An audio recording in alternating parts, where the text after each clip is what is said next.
Bonjour tout le monde, bienvenue à ce nouveau webinaire de Impact. Nous sommes contents de vous avoir avec nous ce matin. Vous êtes déjà familier à nos webinaires et on ne va pas revenir sur ce que nous faisons. Mais aujourd'hui, je suis heureuse d'avoir comme guest speaker Joëlle Gougo.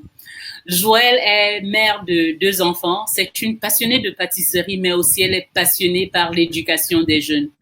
Aujourd'hui, elle va nous apporter la pierre à l'édifice pour pouvoir rendre nos jeunes plus responsables, plus résilients et surtout plus respectueux.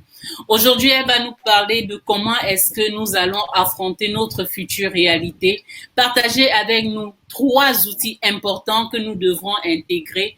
Nous espérons qu'à la fin, vous allez pouvoir poser vos questions et avoir des réponses.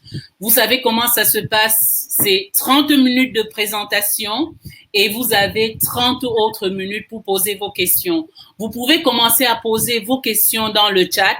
Le chat, c'est pour tout le monde. Et à la fin de la présentation, Joëlle sera là pour répondre à toutes vos questions.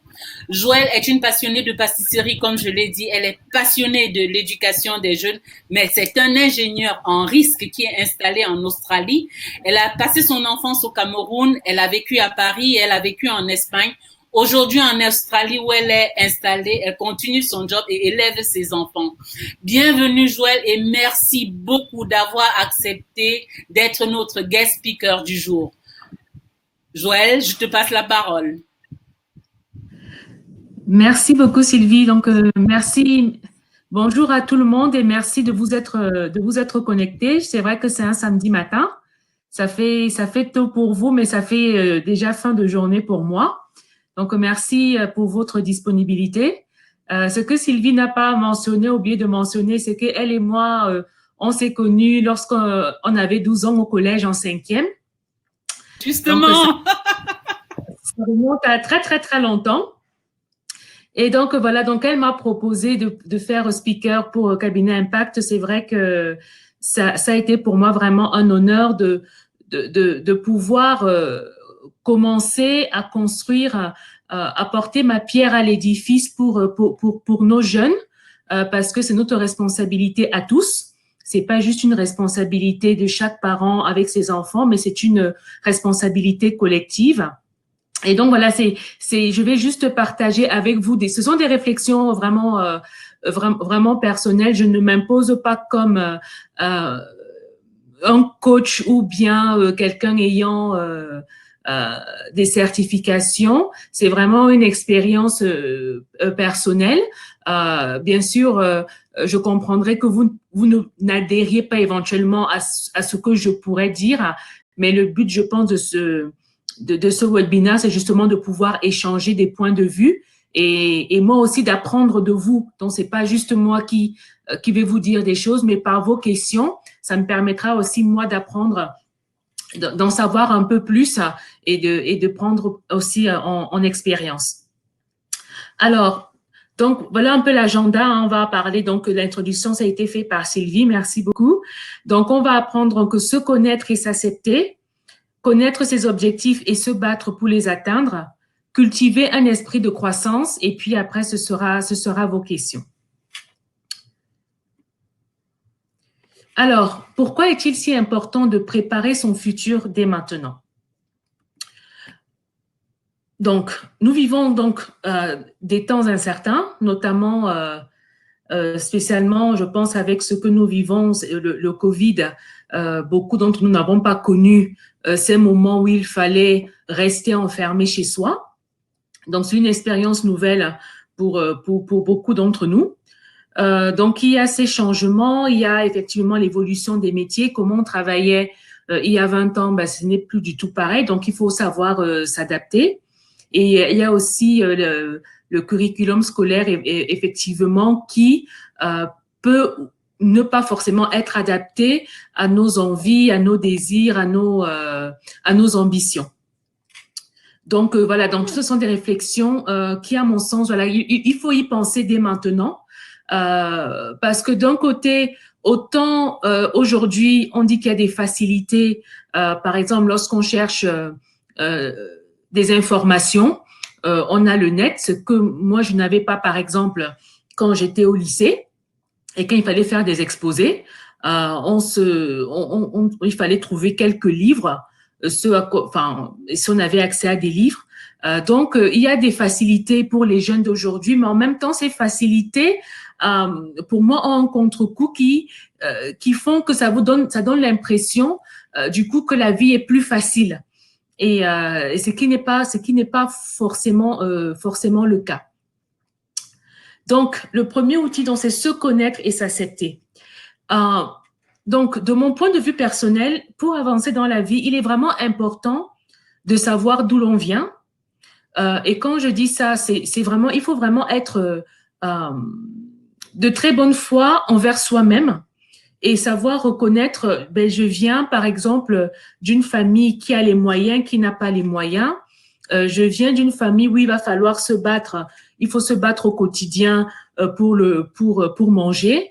Je viens d'une famille où je n'ai pas à me poser des questions sur ce que je vais manger demain, sur ma scolarité.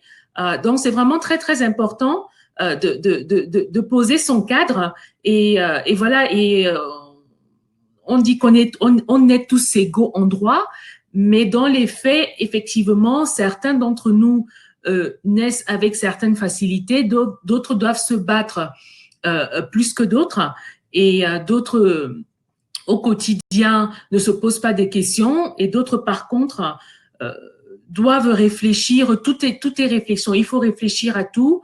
Tout est calculé, tout est pensé. Donc, je trouve que c'est vraiment important de connaître sa réalité familiale, sa réalité économique et financière, sa réalité aussi en termes de santé. Ça, c'est important. Il faut connaître aussi ses limites. C'est pas parce qu'on a un camarade qui peut courir plus vite et que nous n'y arrive pas. Donc il faut l'accepter. Il faut le reconnaître, connaître ses capacités, accepter. Et c'est justement en posant cet état de lieu, à mon sens, que déjà on va pouvoir vivre en harmonie avec soi-même, donc qui est l'un des points, parce que justement on est conscient de ses réalités, on sait ce qu'on peut faire, ce qu'on ne peut pas faire, on sait ce qu'on peut acheter, ce qu'on ne peut pas acheter, mais bien sûr on parle à l'instant T. Après, rien n'empêche bien sûr d'avoir des ambitions et de se dire plus tard, j'aimerais pouvoir m'offrir cela. Mais il est déjà important de connaître ses réalités et de ne pas aussi se comparer aux autres.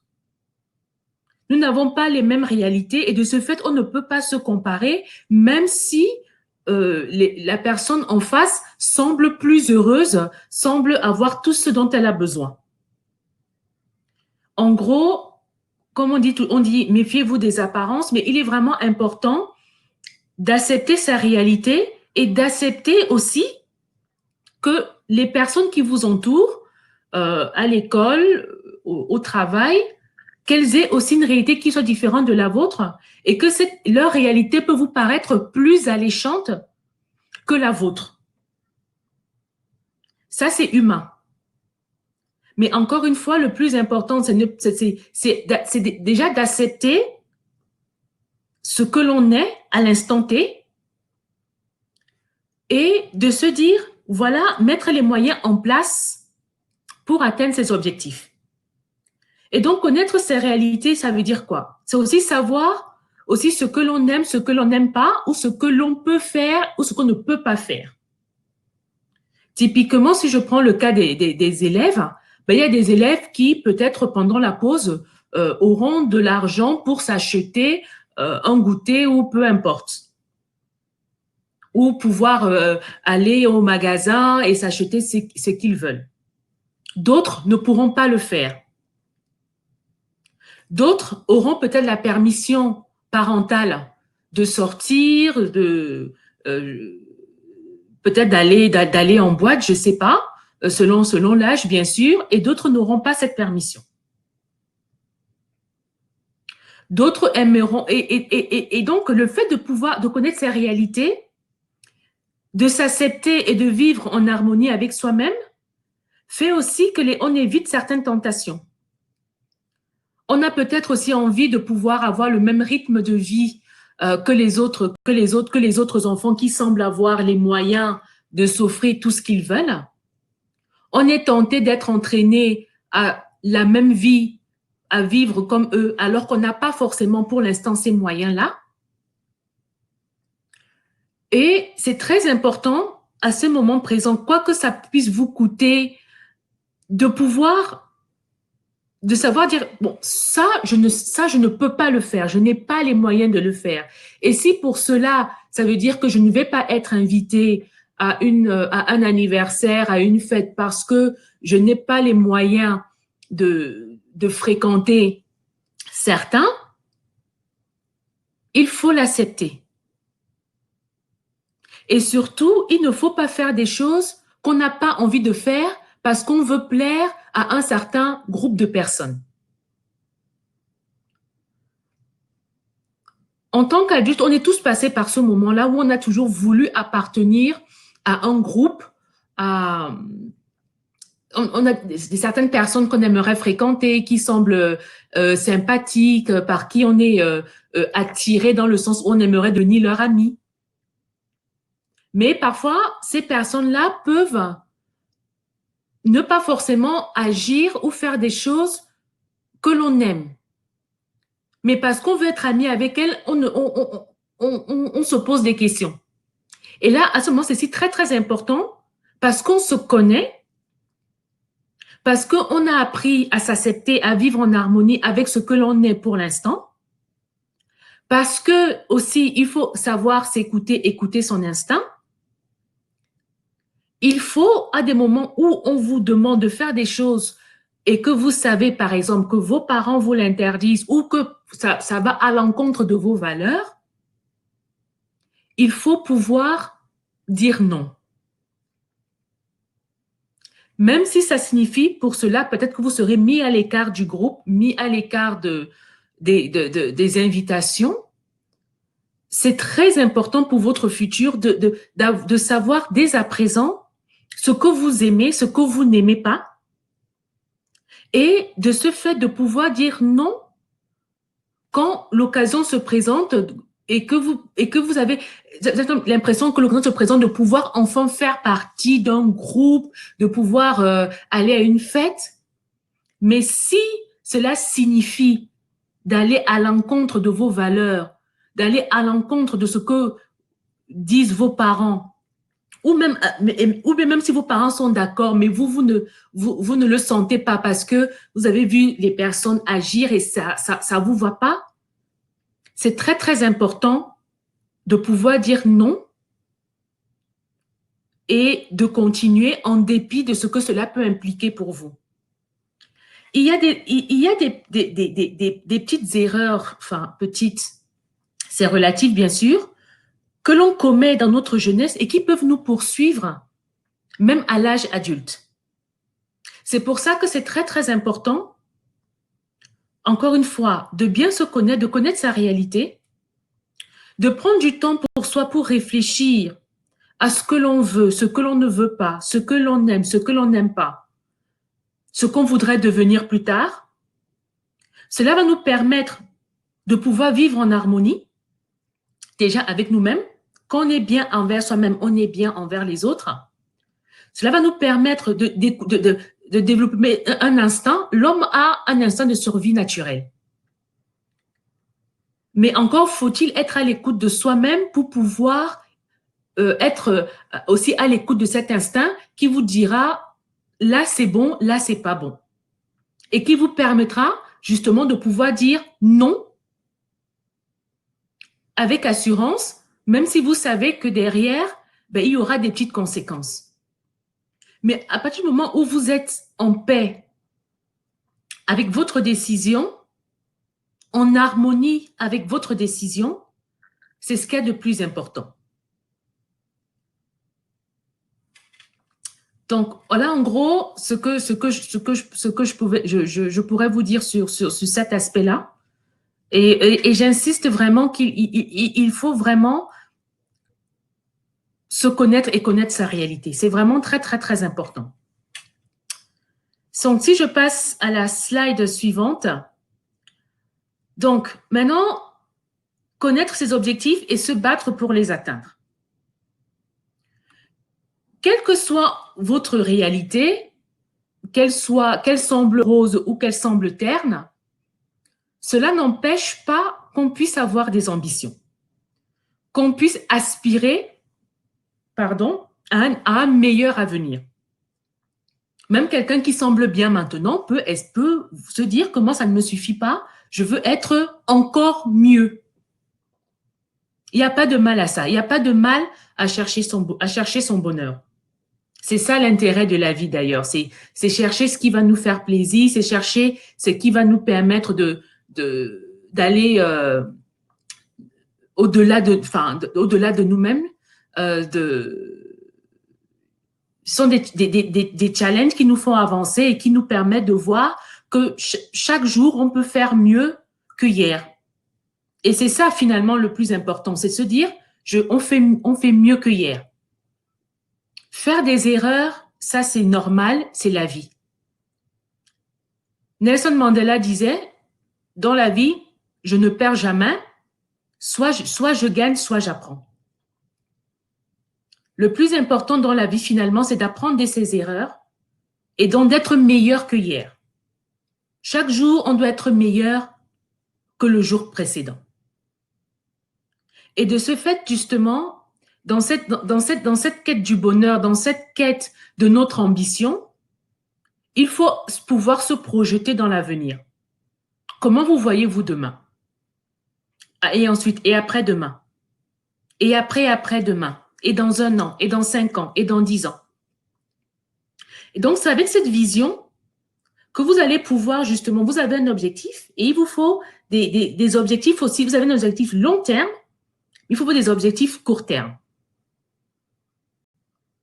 Ce sont ces objectifs court terme qui, mis bout à bout, vont pouvoir vous emmener à votre objectif long terme.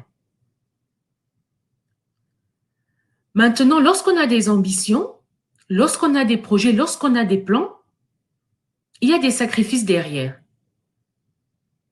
Et si ces sacrifices signifient ne pas sortir avec les camarades aujourd'hui parce que, par exemple, il y a une émission qui va passer, qui va parler d'un sujet qui vous intéresse, ben vous vous dites, il y aura d'autres jours où je pourrais aller voir les amis.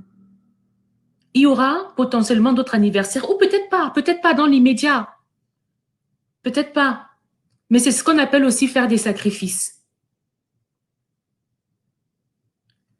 Donc, lorsque vous avez des ambitions, il faut savoir comment faire pour les atteindre. On réfléchit tous différemment. Certains ont besoin d'écrire, certains ont besoin de s'isoler. Mais peu importe. Le plus important, c'est que, à un moment donné, que vous arriviez à vous dire, voilà ce que je veux être plus tard. Voilà les étapes par lesquelles je dois passer pour y arriver.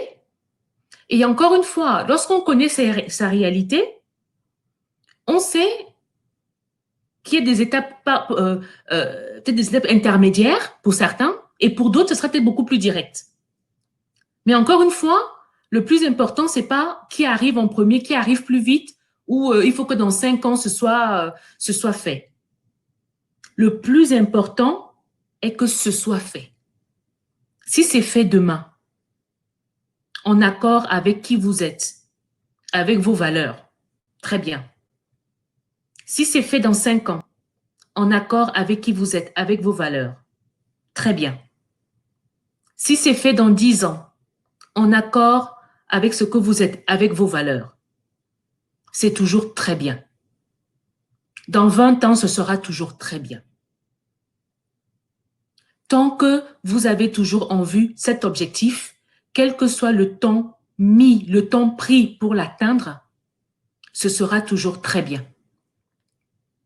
Comme on dit souvent, certaines personnes disent, vous courez, mais au final, on va tous passer le 31, enfin, mis à part le décalage horaire, bien sûr, on passera tous le 31 décembre en même temps. Donc, le plus important, c'est quels sont vos objectifs, quelles sont les étapes intermédiaires par lesquelles vous devez passer, Qu'est-ce que vous possédez déjà comme atout ou comme compétence? Qu'est-ce qu'il vous manque? Quels sont les obstacles que vous allez devoir traverser? Ça, c'est important. Ils peuvent être nombreux. Peut-être certains n'auront pas d'obstacles, d'autres en auront plus. Mais le plus important, à mon avis, c'est de les connaître. Quels sont les obstacles? Qu'est-ce qui pourrait vous empêcher d'atteindre vos objectifs? C'est lorsqu'on se connaît, lorsqu'on connaît ses forces, ses faiblesses, son environnement, c'est comme ça qu'on pourra établir une liste de ce qui va nous permettre de réussir ou ce qui peut nous bloquer. Et de ce fait de travailler pour justement pas contourner, pas forcément. Alors, certains pourront trouver des solutions pour contourner. D'autres trouveront la force de les affronter. Aussi dur que cela pourrait être. Mais lorsqu'on est préparé, lorsqu'on connaît ses difficultés, lorsqu'on connaît son environnement, lorsqu'on connaît ses faiblesses, on est mieux préparé pour affronter ce qui va suivre. Bien sûr, il n'y aura pas toujours de solution dans l'immédiat. Certains vont peut-être être découragés. Mais si vous gardez en tête l'objectif que vous vous êtes fixé et que vous travaillez dur pour cet objectif, croyez-le, vous y arriverez. Ça prendra le temps que ça prendra, mais vous y arriverez. Parce que c'est quelque chose que vous avez mûrement réfléchi, c'est quelque chose que vous avez pensé, c'est quelque chose que vous avez défini en long et en large. Ça ne pourra que marcher. Ça prendra du temps. Vous allez peut-être tomber. Vous aurez envie d'abandonner. Vous allez peut-être pleurer. Ça va peut-être vous causer des soucis de santé. Pour certaines personnes, le stress et le découragement peut aussi se manifester par des soucis de santé. Mais si vous êtes convaincu au fond de vous que c'est ce que vous voulez faire, que vous savez que vous avez travaillé dur pour passer chaque étape, vous y arriverez. Et bien sûr, ce n'est pas interdit de demander de l'aide. Mais encore une fois aussi, au niveau de l'aide, il ne s'agit pas d'attendre qu'on vous serve tout sur un plateau, que quelqu'un réfléchisse à votre place. Vous pourrez mieux apprécier l'aide si vous savez exactement de quoi vous avez besoin.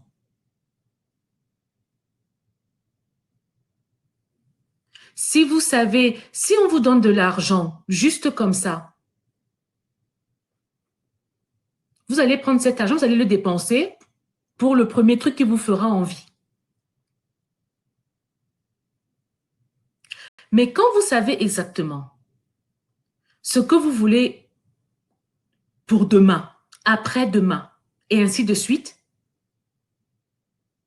si vous recevez de l'argent, tout de suite, vous allez relier cet argent à votre demain, votre après-demain, et ainsi de suite.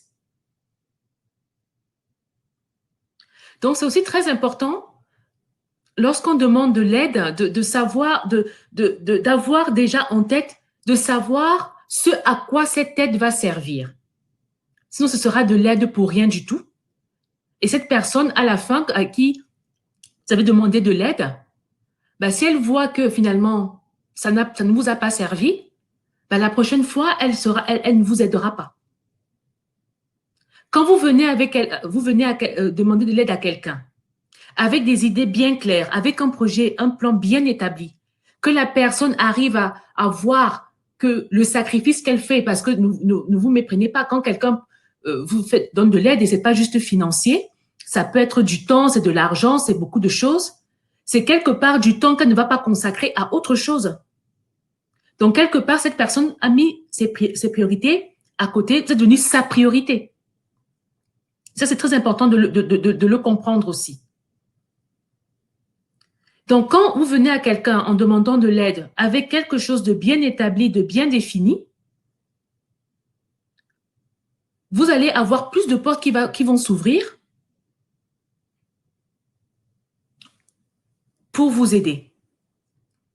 Et même si vous n'avez pas de l'aide, j'ai lu un texte la dernière fois de quelqu'un qui disait, lorsque vous réussissez, allez dire merci à tous ceux qui vous ont refusé de l'aide. Parce qu'ils vous ont refusé de l'aide, vous avez dû réfléchir à des solutions alternatives. Parce que vous n'avez pas eu l'aide financière, ben vous avez dû apprendre à gérer le peu que vous aviez. Donc, avec le recul, parfois, on demande de l'aide, on ne l'obtient pas forcément. C'est pas forcément une malédiction ou de la méchanceté. En tout cas, ne le prenez pas comme ça, mais voyez plutôt un challenge de faire en sorte que cette personne, en fait, qui vous refuse son aide, vous pousse finalement à vous surpasser d'une certaine façon. Je ne dis pas que il ne faut pas aider quand on peut aider, que ce soit bien clair, mais je dis simplement que lorsque vous arrivez à votre objectif, n'ayez pas de pensée négative, de regard négatif sur toutes les personnes qui auraient pu vous aider mais qui ne l'ont pas fait. Parce que finalement, dans un sens, elles l'ont fait malgré elles. Et remerciez-les pour ça.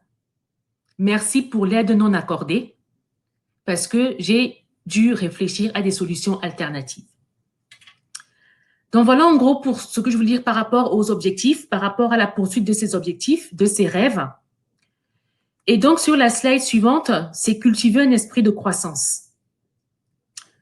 Donc on reste dans le même thème, c'est lorsqu'on a des objectifs, ben, il faut pas juste dire c'est ce que je veux devenir et rester les bras croisés. Il faut apprendre. Tout ce qui peut vous aider et pas seulement apprendre dans le domaine dans lequel vous voulez aboutir. Il faut être curieux de tout. Parce que sur votre chemin, vous allez rencontrer des personnes qui vont vous aider seulement parce que vous avez été curieux sur un domaine qui les intéresse eux. Ce n'est pas votre domaine de prédilection, mais parce que vous vous y êtes intéressé, vous avez trouvé quelqu'un qui lui est un passionné et vous créez comme ça un petit réseau de personnes avec qui vous avez des petites choses en commun et qui peuvent s'avérer être des appuis. Il faut être persévérant. L'échec n'est pas une fatalité. L'échec n'est pas une fatalité. Ce qui est une fatalité, c'est lorsqu'on reste sur un échec. Il faut relever les défis. Les défis, on en a. Tous les jours. Ils sont petits, ils sont minimes, ils sont grands. Mais peu importe les défis, même s'ils semblent petits, il ne faut pas hésiter à les relever. Il faut accepter les échecs et rester ouvert aux critiques. Ça, c'est très important. Nous sommes des êtres humains, nous n'avons pas la même vision de certaines choses. Donc, il faut pouvoir accepter que ce que vous pourriez dire ou faire peut être compris et interprété complètement différemment par quelqu'un d'autre. Mais sans mauvaise foi, sans méchanceté aucune. Donc, restez ouvert aux critiques, à la vision de l'autre finalement. Parce que les critiques, finalement, c'est la vision de l'autre. Ça peut ne pas plaire et c'est humain, mais restez ouvert. Vous pouvez vous fâcher contre quelqu'un qui vous fera une critique. C'est humain, mais réfléchissez-y après et le courage de revenir après et dire que vous avez compris la critique, si vraiment elle est constructive. Et tout ça, en fait, va vous permettre de valoriser, en fait, toutes les étapes que vous avez mises en place pour aboutir à votre objectif. Donc, voilà un peu en gros ce que je voulais partager avec vous. Il y a beaucoup de choses à dire, mais voilà, j'espère, je pense avoir dit pour moi ce qui me tenait à cœur, le message que de ma fenêtre. Et après, bien sûr, je suis ouverte aux critiques, à ce que vous avez apprécié, pas apprécié, ou est-ce que vous voulez que je développe un peu plus.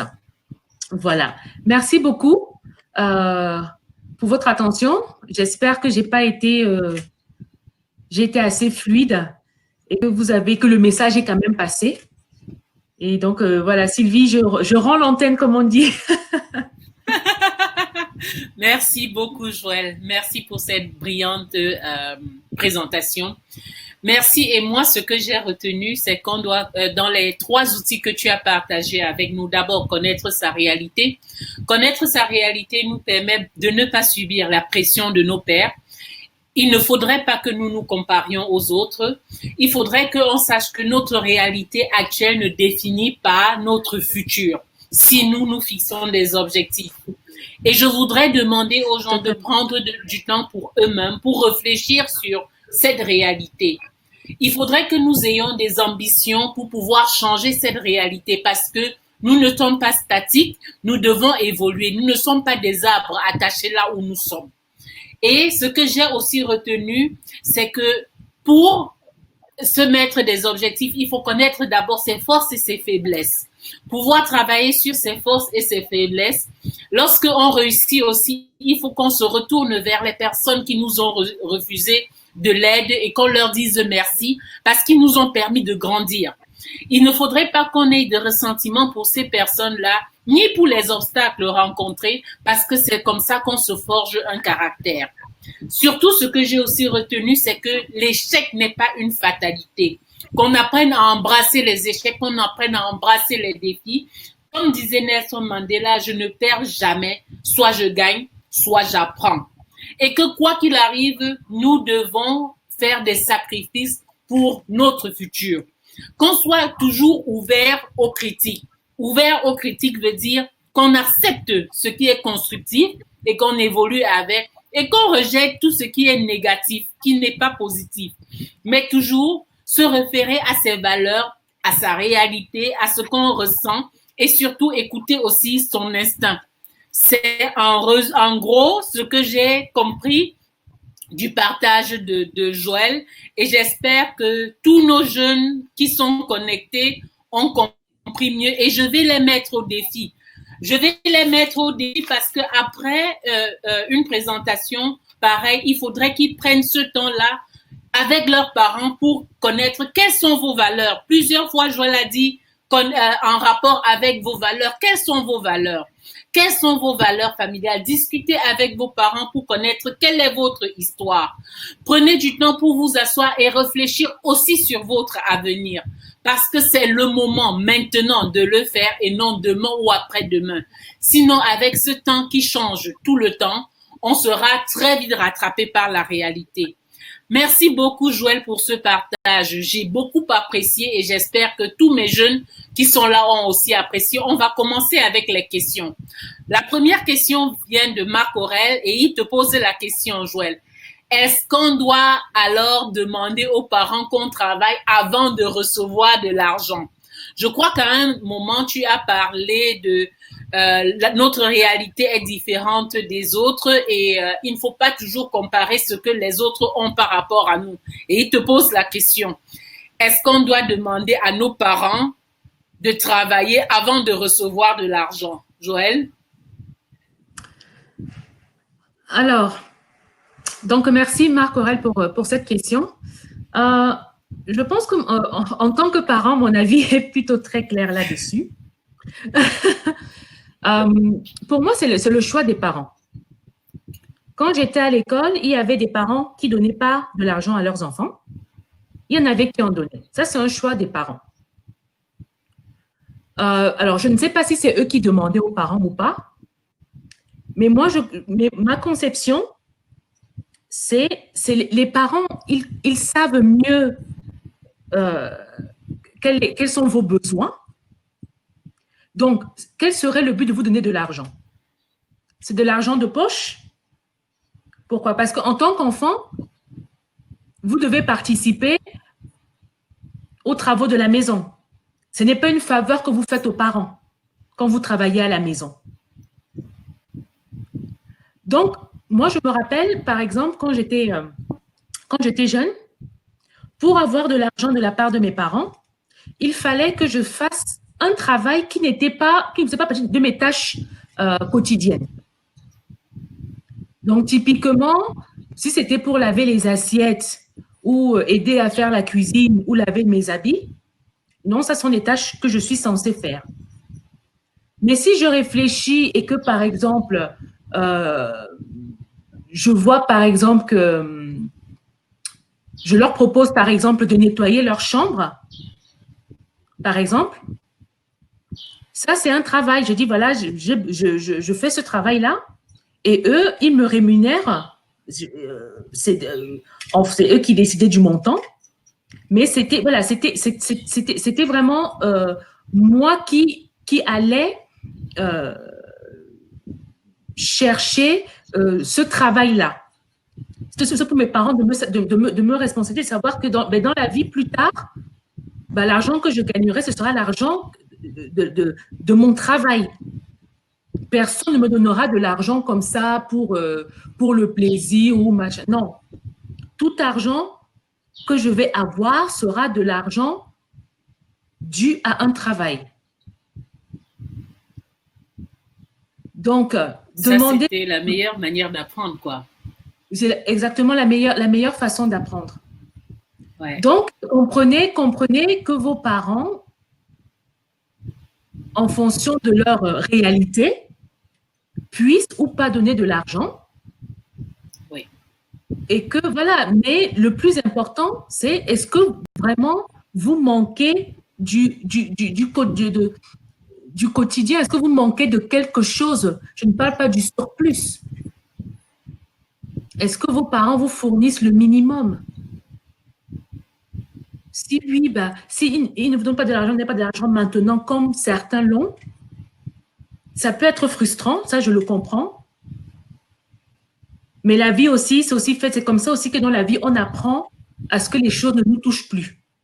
Parce qu'on accepte ces frustrations-là en se disant que plus tard, quand j'aurai mon travail, je pourrai acheter ce qui me fera envie.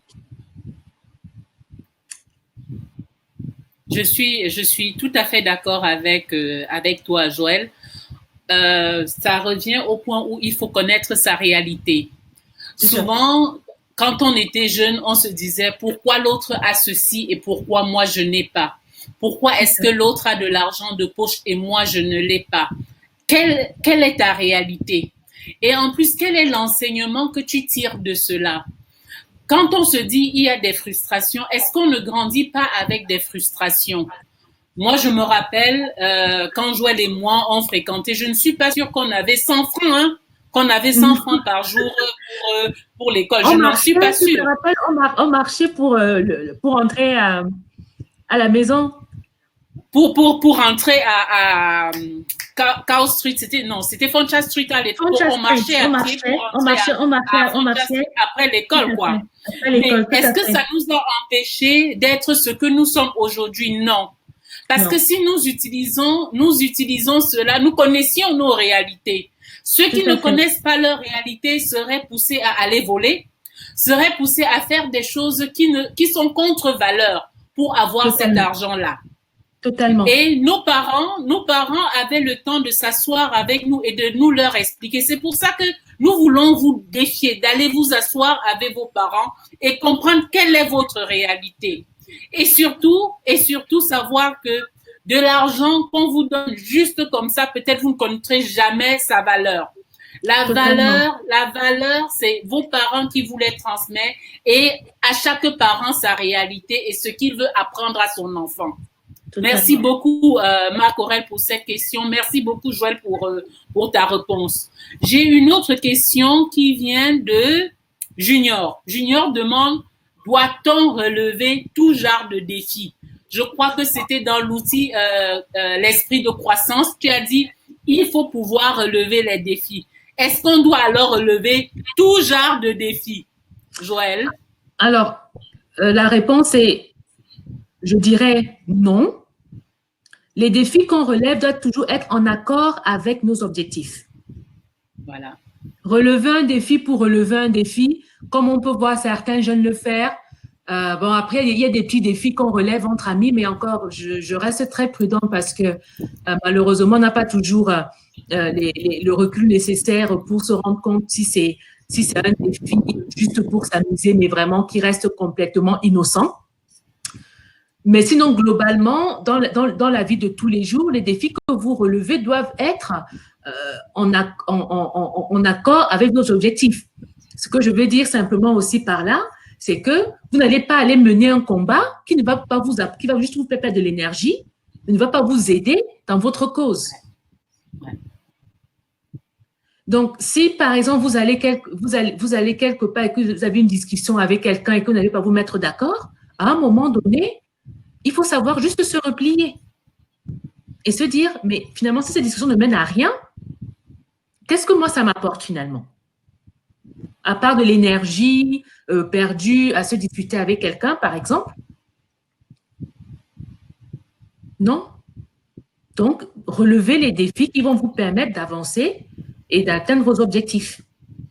Et toujours des défis, bien sûr, en accord avec vos valeurs. Toujours, toujours, toujours. Pas des défis comme on voit des jeunes qui font des défis du genre est-ce que tu serais capable de faire ci, machin? Non.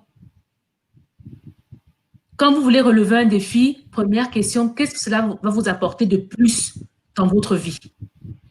En quoi est-ce que cela va vous aider à avancer? Donc voilà, donc pour moi la réponse, on ne relève pas tous les défis s'ils ne sont pas en accord avec l'objectif qu'on s'est fixé et en accord avec nos valeurs. Et juste, Sylvie, je veux juste, il y a juste un truc une question de Ursan par rapport à ce que j'ai pu dire de tout à l'heure. Je veux juste rectifier. Je ne parlais pas de vos chambres à vous, bien sûr. Bien sûr, vous devez ranger vos chambres. Mais ce que je voulais dire simplement, c'était un exemple. Je dis, par exemple, moi, je parlais de la chambre de mes parents. D'habitude, c'est eux qui la faisaient eux-mêmes. Mais parfois, je me proposais de le faire pour dire c'est un travail extra par rapport à mes tâches quotidiennes. Donc, voilà, donc il ne s'agit pas de vous rémunérer parce que vous avez rangé vos chambres. On est complètement d'accord que les chambres doivent être rangées et qu'un parent ne devrait même pas vous le dire. Mais si, par exemple, vous avez un petit frère, une petite sœur et que vous dites, vous dites à vos parents, je peux aider ou bien, mais comme je le dis, j'ai pris l'exemple des parents, ça aurait pu être autre chose. Ça peut être n'importe quel travail qui ne fait pas partie de votre quotidien, qui est une tâche qu'on ne fait pas tous les jours, et que vous dites, bon, aujourd'hui, j'ai pensé, peut-être que je pourrais nettoyer toutes les vitres de la maison. Ça, c'est pas une tâche qu'on fait au quotidien, par exemple. Enfin, voilà, il y a différents exemples. Mais on est bien d'accord, Ursan, que c'est plus une rémunération parce que vous avez rangé vos chambres. Merci beaucoup, Joël. C'était bien de le repréciser. Je voudrais revenir quand même sur doit-on relever tout genre de défis. Junior, je suis sûre que tu as un groupe d'amis, je suis sûre que tu as une bande. Comme tous les enfants à cet âge-là, vous voulez appartenir à une bande. Et souvent, dans la bande, quelqu'un va dire « Ah, si tu veux vraiment faire partie de notre bande, il faudrait que tu ailles casser telle porte ou bien voler ceci ou bien faire cela. » Ça, ce sont des défis qui, à mon avis, n'en valent pas la peine. C'est des manières de pression qu'on a sur vous pour confronter vos valeurs, pour vous amener sur le mauvais chemin. Et là, c'est très bien de s'asseoir et se dire, est-ce que c'est en harmonie avec moi-même? Est-ce que c'est ce que mes parents voudraient me voir faire? C'est ce que Joël disait tout à l'heure. Dites non avec assurance à tout ce qui ne va pas dans vos valeurs. Dites non avec assurance à tout ce qui est contre ce que vos parents vous apprennent chaque jour. Ça, ce sont des défis qu'il ne faudrait même pas y réfléchir. Et comme disait Joël, est-ce que ça en vaut la peine? Bien choisir quelles sont les guerres que je mène. Parce qu'à la fin de la journée, je suis seule devant mon miroir avec moi-même pour me dire ce que j'ai fait était bien ou ce que j'ai fait n'était pas bien. Les défis qu'on vous pousse à relever, c'est par exemple réussir tel concours. Je peux me donner les moyens de réussir tel concours. Je peux me donner les moyens de postuler à tel job. Je peux me donner les moyens d'aller cogner chez quelqu'un et lui demander de l'aide là où j'en ai besoin. Ça, ce sont des défis qui vous pousseraient à grandir. Donc, je reviens là-dessus juste pour qu'on ait un éclairci et en rajouter à ce que Joël a partagé avec nous. Junior, j'espère que c'est propre, quoi, c'est clair. Ursan pose maintenant la question, devons-nous relever les irréalisables et en fonction de nos compétences? Devons-nous aussi relever, je crois, des défis irréalisables en fonction de nos compétences? Ok, juste, excuse-moi Sylvie, avant Ursan, il y avait Marc Aurel qui posait une question qui disait, en fait, qui disait qu'il n'apprécie pas beaucoup les critiques et comment faire pour les accepter. Ah ouais. Donc, je vais juste répondre à Marc par rapport à ça. Moi aussi, je n'aime pas les critiques. Je n'aime pas, je le prends mal. Quand je dis je le prends mal, c'est pas que je m'énerve et tout, mais j'ai tendance à me renfermer sur moi quand on me fait des critiques. Mais ne pas aimer les critiques, ce n'est pas ça le problème. Mais lorsqu'on prend du temps pour soi, ça permet, avec un peu de recul, de réfléchir à ce que l'autre a pu dire qui nous a vexés sur le moment, mais avec le recul de réfléchir le pourquoi il a dit ça, et surtout, est-ce que ce qu'il a dit finalement, est-ce que ça tient la route? Comme je vous ai dit, on n'a pas toutes les mêmes sensibilités, donc ce que vous pouvez dire ou faire de toute bonne foi peut heurter quelqu'un d'autre. De la même façon, ce que vous pouvez faire peut être compris différemment, ou quelqu'un peut juste voir que ce que vous faites, c'est bien, mais on peut faire mieux. Ou ce que vous faites, ce n'est pas bien, il faut faire autrement. Donc, comment faire? Il n'y a pas un mode d'emploi. Il faut juste, je dirais, être honnête envers soi-même et prendre ce temps pour soi et réfléchir à la critique et au bien fondé de la critique. Et avoir le courage de retourner voir la personne et de dire, j'ai réfléchi à ce que tu m'as dit, je suis d'accord, ou j'ai réfléchi et je ne suis pas d'accord peut-être parce que tu as peut-être mal compris quelque chose. Mais dans tous les cas, c'est important que vous montriez à la personne que ce qu'elle a pu dire, vous l'avez pris en compte dans votre décision finale. Enfin, pris en compte ou pas dans votre décision finale. Mais il n'y a pas 10 000 façons, il faut vraiment... il faut être honnête envers soi-même et prendre du temps pour soi-même. Et réfléchir à ce qui a été dit. Toujours réfléchir. Même si on n'est pas d'accord avec la critique, il faut toujours prendre du temps pour réfléchir à la critique en question. Et donc, pour revenir donc à Ursan, devons-nous aussi relever des irréalisables et en fonction de nos compétences? Irréalisable, c'est très relatif. Irréalisable, c'est en fonction des moyens que tu te donnes. Il y a des choses, il y a une époque où je disais que pour moi, ce n'était pas possible. Et après un moment, on se rend compte qu'avec la volonté du travail, on se rend compte que c'est possible. Donc, relever des irréalisables et en fonction de nos compétences,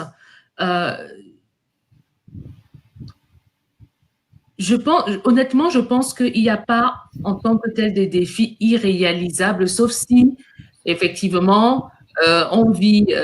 et encore, j'avais vu l'histoire d'un monsieur, d'un Togolais qui avait rêvé d'aller au pôle Nord, et ça peut paraître irréalisable, mais il l'a fait. Il est allé au pôle Nord, il y a vécu quelques mois. Donc, tout n'est qu'une question, et c'était son objectif. C'était son objectif. Je ne sais pas ce qu'il est devenu, et j'ai envie de dire, peu importe ce qu'il est devenu. Le plus important, c'est qu'il avait un défi qui pouvait paraître irréalisable, parce qu'en plus, déjà, lui vivant à la base au Togo et puis le pôle Nord, on se dit, mais il rêve. Mais il l'accepte. Donc, encore une fois, les compétences aussi, ça se travaille. Les compétences, ça se travaille. Si vous avez l'impression que vous êtes limité sur un sujet aujourd'hui, donnez-vous les moyens de voir si vous ne pouvez pas étendre vos compétences dans ce domaine. Donc, pour moi, quand on a un objectif et qu'on y croit vraiment, on travaille, on se renseigne, on apprend, on lit, on écoute, on va vers ceux qui sont passés par là. Et bien sûr, n'hésitez pas, quand il y a un domaine qui vous intéresse, essayez de vous renseigner pour voir quelles sont les personnes qui sont dans ce domaine-là, pour avoir un retour d'expérience par ce par quoi ils sont passés.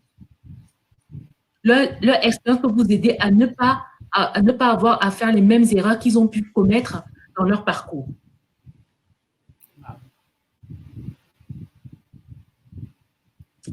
OK?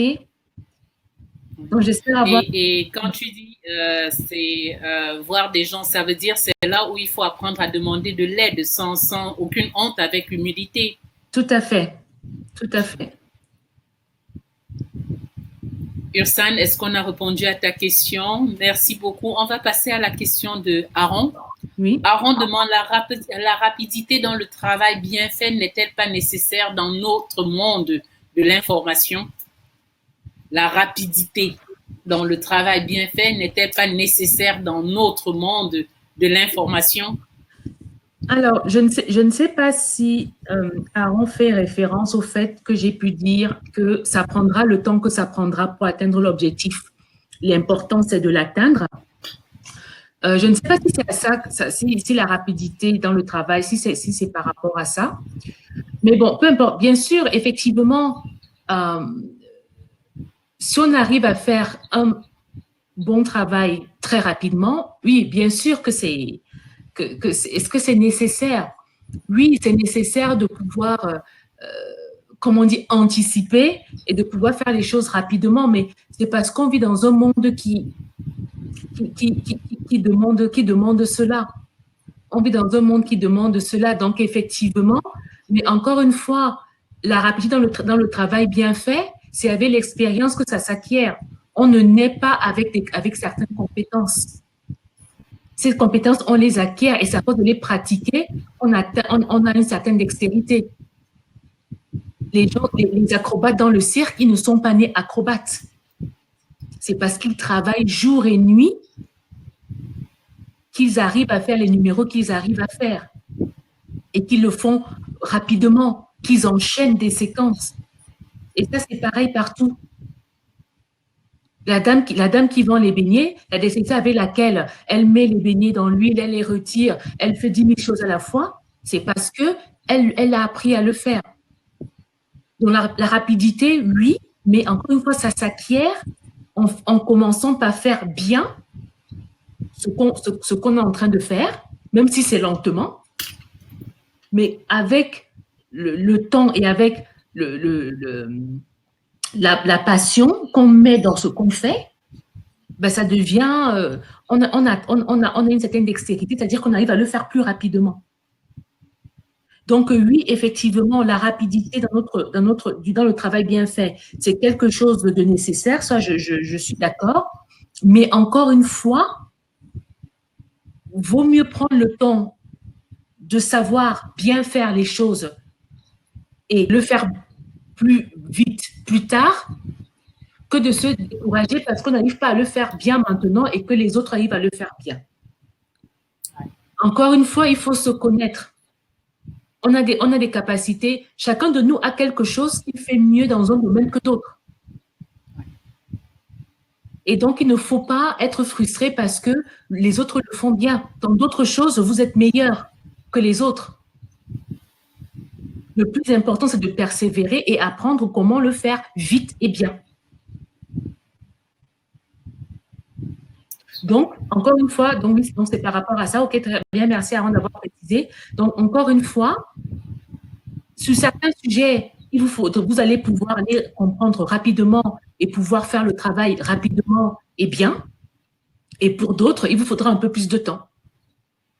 Et ce qui fera la différence, ce qui fera que vous allez réussir, c'est la persévérance, c'est toujours continuer. Et à un moment, vous l'avez fait même sans réfléchir. Donc, vous vivez dans un monde où, effectivement, on a l'impression que tout est facile. Mais de ce fait, on vous en demandera toujours beaucoup plus. Mais il ne faut pas se décourager pour autant et travailler dur et prendre le temps que ça prendra. Et c'est pour cela, les week-ends, il faut sacrifier ces week-ends pour cela, parce que ça vous tient à cœur, bien sûr. Mais il faut sacrifier les week-ends et apprendre et voir comment vous pouvez vous améliorer pour atteindre cette rapidité dans le travail bien fait. Merci beaucoup, Joël. Merci beaucoup pour tes réponses vraiment réalistes et contemporaines. Je voudrais qu'on revienne un peu sur le point de l'état d'esprit de croissance. Je voudrais que tu nous fasses la différence, que tu nous montres un peu la différence entre l'esprit, l'état d'esprit fixe, ou fixed mindset, et l'état d'esprit de croissance, qui est le growth mindset. Est-ce que tu peux nous faire une différence là-dessus? Je crois que ce sera notre dernière question parce qu'on est déjà à 56 minutes. Est-ce que tu peux nous faire, tu peux nous montrer une différence là-dessus, s'il te plaît?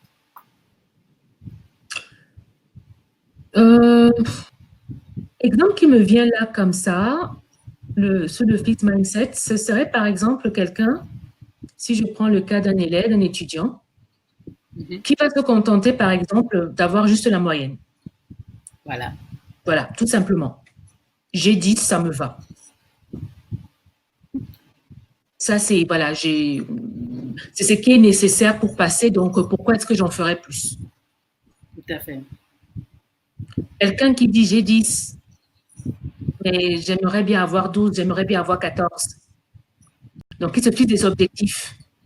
Et dans de ces objectifs, qu'il voit dans quelle matière il doit s'améliorer ou dans quelle matière il peut faire mieux parce qu'il a une certaine facilité. Ouais. Et il faudrait que les enfants qu'ils comprennent bien, c'est-à-dire, lorsqu'on a 10 de moyenne et qu'on passe, ça c'est bien. Mais sachez que comment vous vous comportez à l'école par rapport à vos devoirs, par rapport à vos études, c'est ça qui va vous permettre plus tard de vous battre ou pas finalement dans votre vie adulte.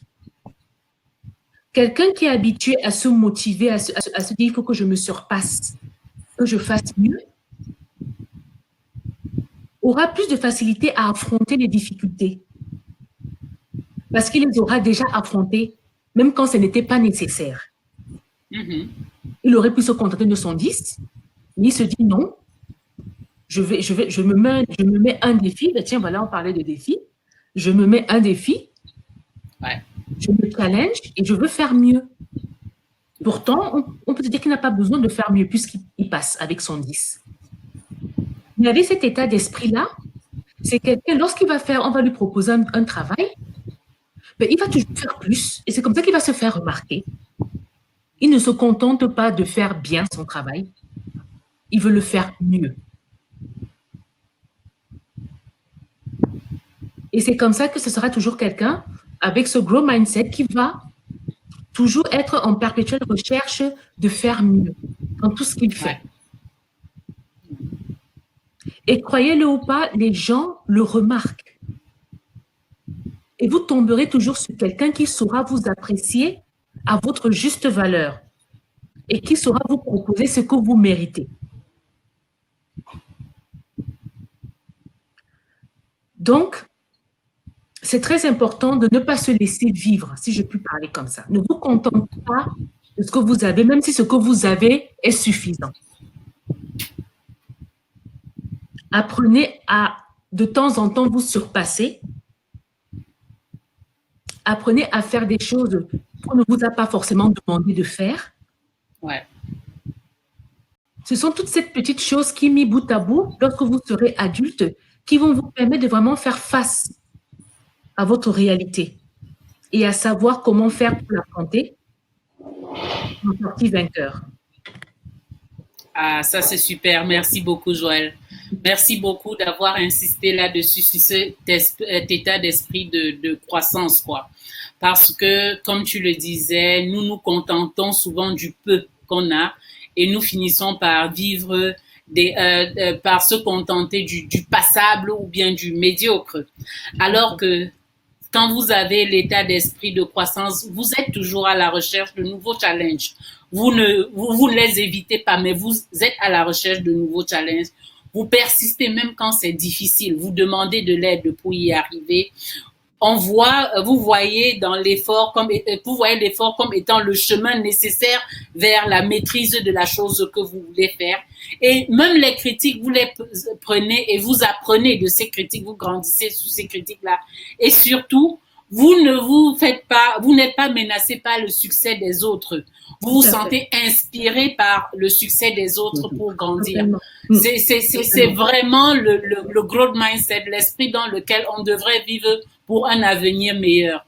Joël, je te remercie infiniment pour cette présentation. Je te remercie pour les réponses que tu as données à nos jeunes.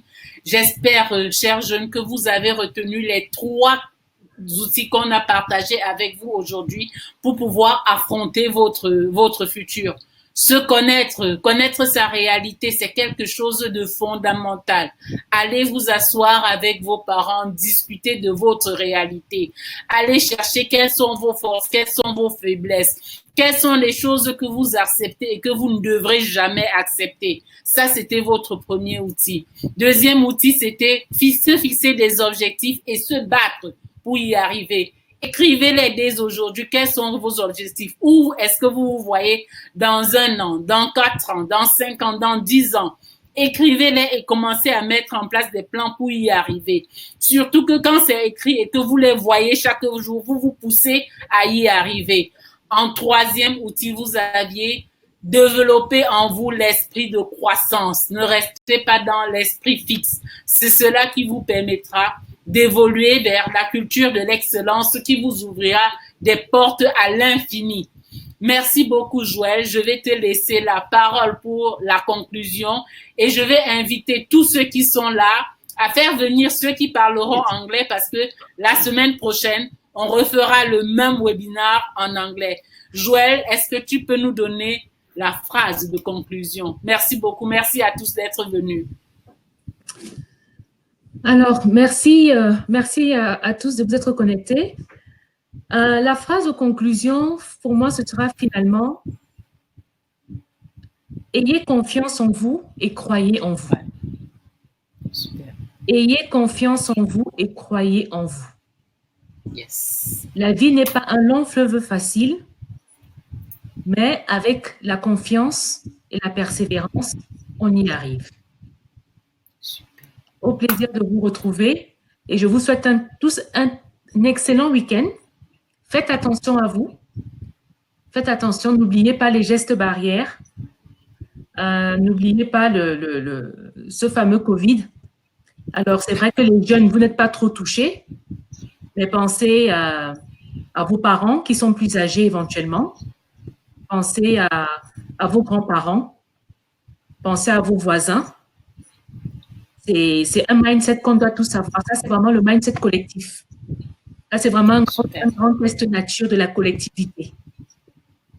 Vivre en pensant aux autres. Vivre en sachant que nos décisions peuvent avoir un impact sur les autres. Merci à tous et excellent week-end encore. À bientôt. Bonne nuit, Joël. Oui, merci. Bonne journée.